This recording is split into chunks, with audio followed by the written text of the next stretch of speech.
ألهاكم التكاثر حتى زرتم المقابر كلا سوف تعلمون. Be in love with Allah subhanahu wa ta'ala.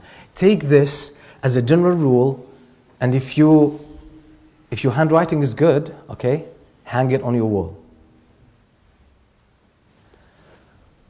Whatever you love and you are attached to will be on your mind in the prayer. What was on your mind when you prayed Asr today?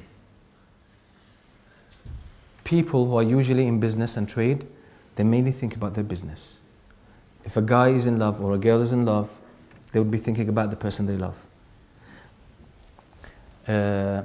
If someone loves their job so much, or their field of study so much, they would be thinking about that. So what you mainly think about in the prayer, okay, that's your ultimate love. Truly, your ultimate love. So if it's not Allah subhanahu wa ta'ala, then you need to recheck your heart. That's the good point. You need to be in love in order to have khushu' and salah. So you need to love Allah subhanahu wa ta'ala. That's the challenge. How do we love Allah? How do we love Allah? Okay, let me tell you about, there's a person, his name is Walid. Walid. He lives in Jordan, my country. Walid lives in an area called Jabal al-Nasr. Okay, it's like a hilly area, they call it Jabal al-Nasr. Okay? Let me ask you a question. Out of the blue, do you love Walid? Do you hate Walid? Why don't you love Walid? But I do. You see, how do you expect yourself to love someone you don't know? How do you expect to love someone you don't know? If you don't know Allah subhanahu wa ta'ala, how do you think you will love Him?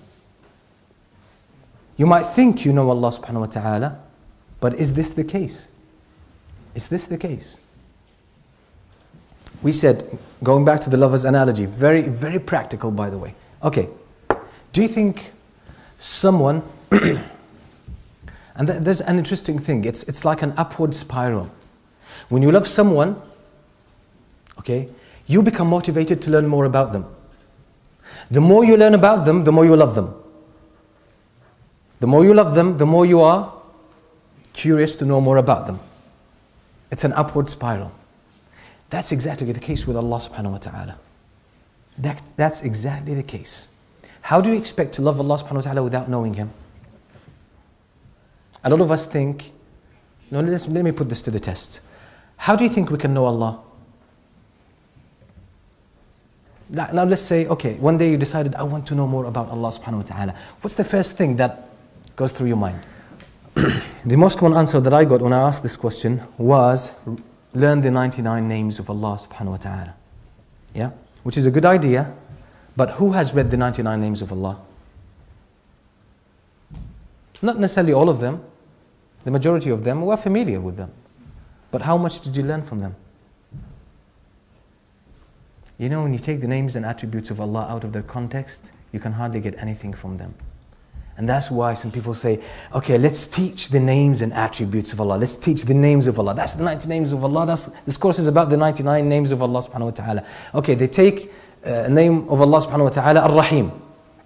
They start explaining it. They try to put some context to it. But most of the time it doesn't work. Most of the time it doesn't work. And that's the difficulty in teaching the names and attributes of Allah. Not the rules pertaining to them, but their meanings and their implications. You cannot.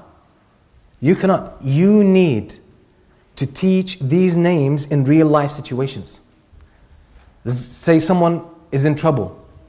You start helping them, okay, go through their problem and linking everything you do towards the names and attributes of Allah subhanahu wa ta'ala. Only then your heart will start being connected to Allah subhanahu wa ta'ala.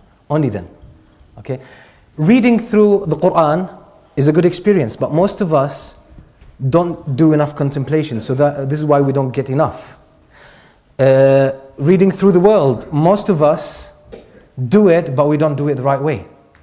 Yeah, we start, instead of saying, okay, linking everything or tracing everything back to Allah subhanahu wa ta'ala, instead of doing that, okay, we get taken by the beauty of the creation of Allah and we stop halfway. We don't carry on.